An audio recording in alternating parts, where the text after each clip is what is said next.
Hi everyone. I'm taking a little break from 1973 movies to see a film today called Wrong. Wrong is a film that's directed by the guy who did Rubber, which is about a tire that comes to life and rolls around on its own, killing people and things with its mind.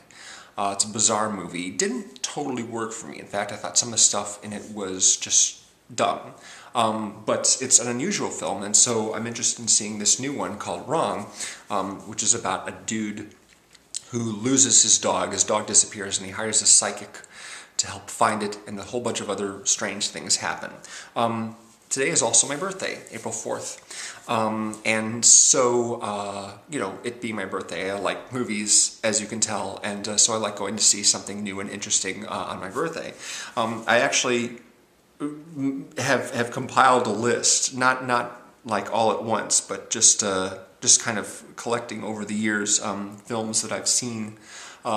Sometimes my birthday falls on a Friday when a film opens or on that weekend, but sometimes it doesn't, so I might save it. It just depends, basically, or it'll be like a couple days before or after, depending.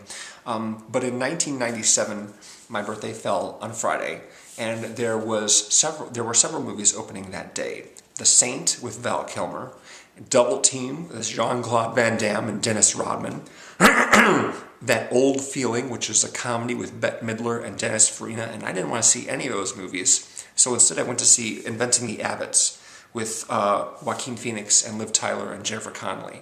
And I was so bored by that movie, all I remember is what happened at the very end. That's the only thing I remember about that movie. Not a great choice, but I don't think I would have been that much happier with any of the other ones. I want to see something a little bit offbeat. The following year, I went to see Niagara, and at this point I'd actually moved into the city, so I had access to a lot of good art house theaters.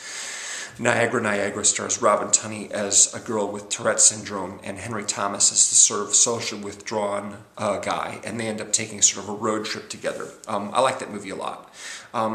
99, The Matrix, of course. The Matrix had come out like the very end of March, early April, and so I think my birthday fell on a Monday, so I waited until that Monday to see it, and man, I had a great time watching that movie.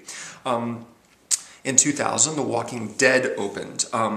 I'm sorry, no, not The Walking Dead, Waking the Dead. Waking the Dead is a drama with Billy Crudup, who is in Inventing the Abbots as well. And Jennifer Connelly is in it too.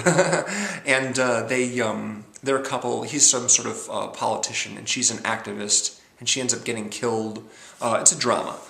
It's by Keith Gordon, who directed one of my favorite films, A Midnight Clear, which is a World War II movie with an ensemble of really good actors in it. Wasn't crazy about the movie, but it was pretty decent. In 2001, I saw Spy Kids. I took my mom to see Spy Kids, the first one. That was fun. Enjoyed that one. In 2002, I watched Heist, which had already come out in the theater. I think I saw it on video, actually. That's a David Mamet film. Has Sam Rockwell and Gene Hackman and Dan DeVito in it. It's about guys trying to steal gold bars from a plane. In 2003, Phone Booth with Colin Farrell. Actually, Colin Farrell's the theme for our collab channel this week. I didn't do Phone Booth, I did Minority Report, but one of the other guys reviewed it as well. Enjoyed that movie very much, and that was a Friday. It came out on a Friday, so I got to see it on opening day. My birthday fell on Friday, so yeah, that was good. The following year, The Lady Killers by the Coen brothers, which starred Tom Hanks and Marlon Wayans, and boy, if that movie isn't my least favorite Coen Brothers movie of all time, I don't know what is. That's a terrible movie. Didn't like it at all, so that was very, very disappointing.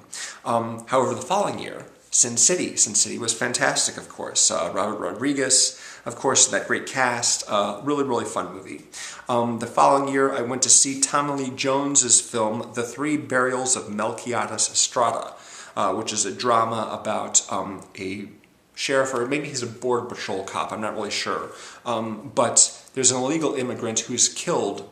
No, he's a sheriff, and a border patrol cop played by Barry Pepper kills an illegal immigrant who's a friend of Tommy Lee Jones, so he forces the border patrol guy to take the body and bury it, basically. Take it to Mexico and bury it.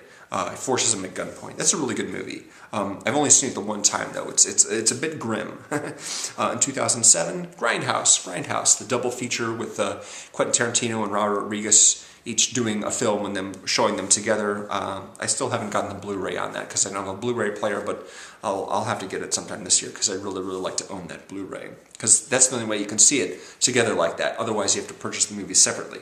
You need those trailers in the middle. You need the trailer for Don't. The trailer for Don't is the best part of Grindhouse. It's so much fun.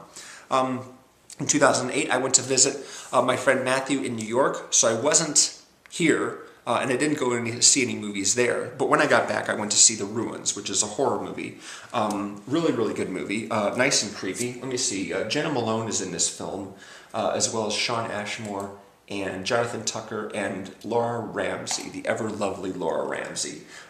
Enjoy that movie. They go into this cavern where they hear their friend's cell phone ringing. They hear his ringtone. But then when they get down there, they find that the phone is broken. Well, what have they been hearing then? What's making the ringtone? And the answer to that is very creepy and fun. In 2009, Duplicity. Duplicity is a comedy by Tony Gilroy, who did the George Clooney film Michael Clayton. Julia Roberts and Clive Owen are the main characters in it. And I like this movie, but I noticed a rather big flaw at the end. But it's a fun comedy. It's about corporate intrigue.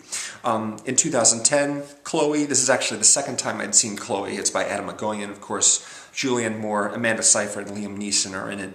Not my favorite film, but I really enjoy it for other reasons other than its script. In 2011, Trust, again with Clive Owen and Catherine Keener. Their daughter is the victim of a sexual predator.